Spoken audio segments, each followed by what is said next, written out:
इस संसार में जीवन, जवानी एवं शक्ति का नशा हमेशा के लिए नहीं होता है। ये तीनों समय के अनुसार बदलते रहते हैं। आज है तो कल नहीं, लेकिन जो समय हम अच्छे एवं भले लोगों के विचारों को सुनने तथा सत्संग में लगाते हैं, वही हमेशा के लिए स्थायी होता है।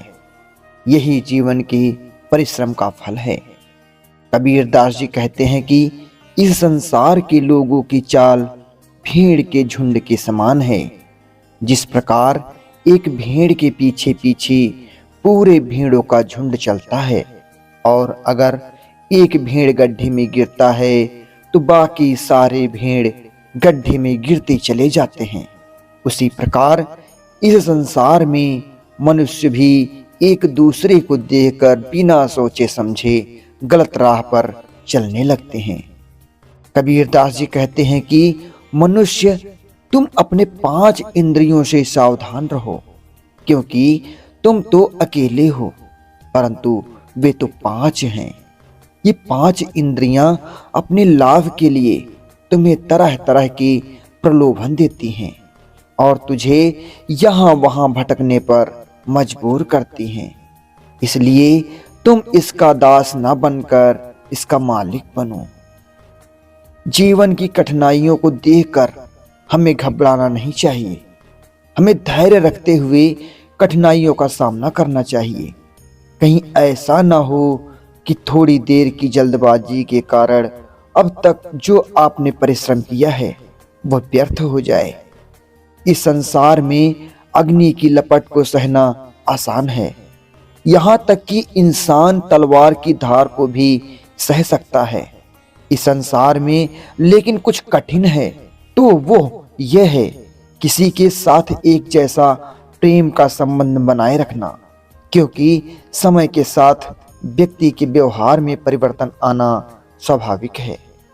जो व्यक्ति पहले सबके विचार को शांति के साथ सुनता है, उसके बाद अपने विचारों को व्यक्त करता है तथा समझदारी एवं सबकी सहमति से किसी भी समस्या का निर्णायक अंत देता है, ऐसे व्यक्ति का कोई काम कभी विफल नहीं होता है।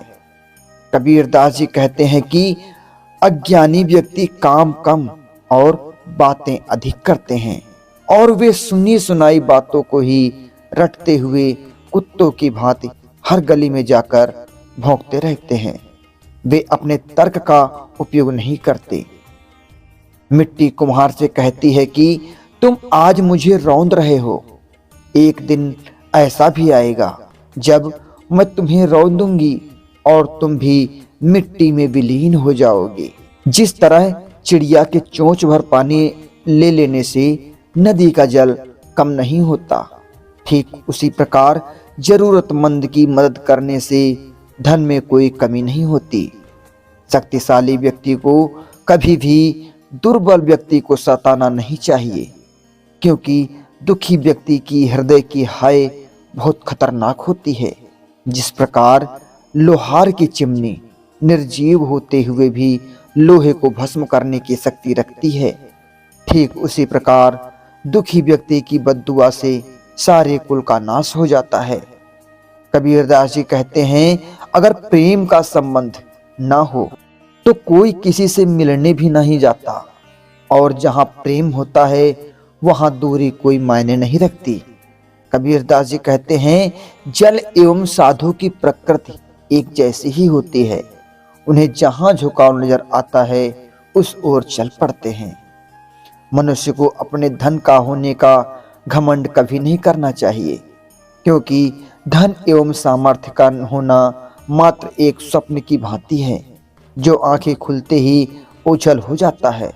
अतः इसके मद में कभी भी अंधे होकर मानवता को नहीं भूलना चाहिए। कबीर दास जी कहते हैं कि मनुष्य तेरे पास जो भी साधना है उसका स्वयं के लिए उपयोग कर ले और कुछ ऐसी व्यवस्था कर जिससे कि वो दूसरों के काम भी आ सके। अपने जीवन को परोपकारी एवं सामर्थ्य कार्य में लगा ले, क्योंकि संसार से विदा लेते समय कुछ भी तेरे साथ नहीं जाएगा। मन की शक्ति के बारे में बताते हुए कहते हैं कि मनुष्य का मन जहां जाता है तन भी उसी का अनुसरण करता है।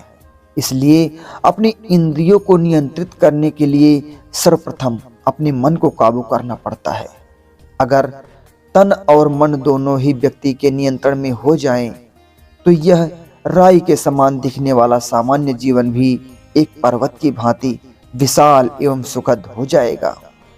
किसी व्यक्ति की मन की शक्ति अर्थात उसकी इच्छा शक्ति ही उसे राजा या रंक बनाती है।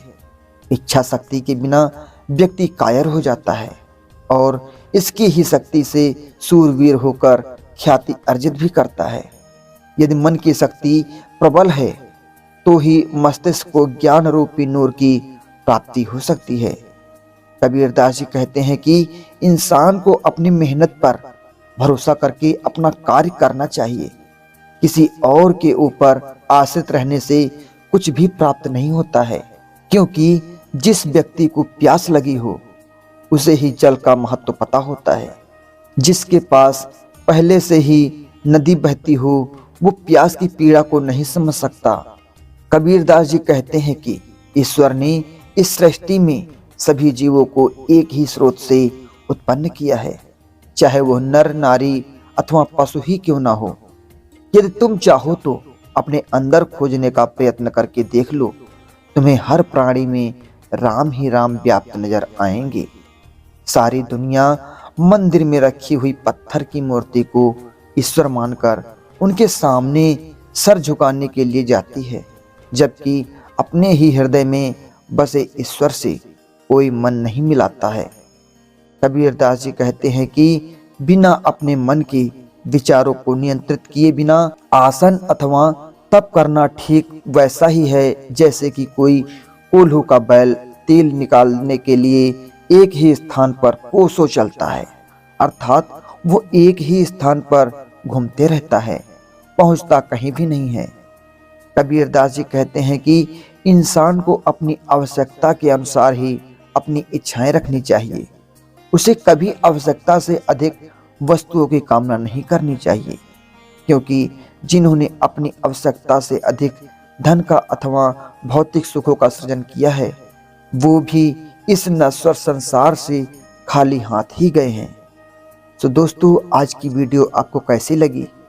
उम्मीद करता हूं कि वीडियो पसंद आई होगी। अगर वीडियो पसंद आई है तो वीडियो को लाइक करें, साथ ही हमारे चैनल को भी सब्सक्राइब करें।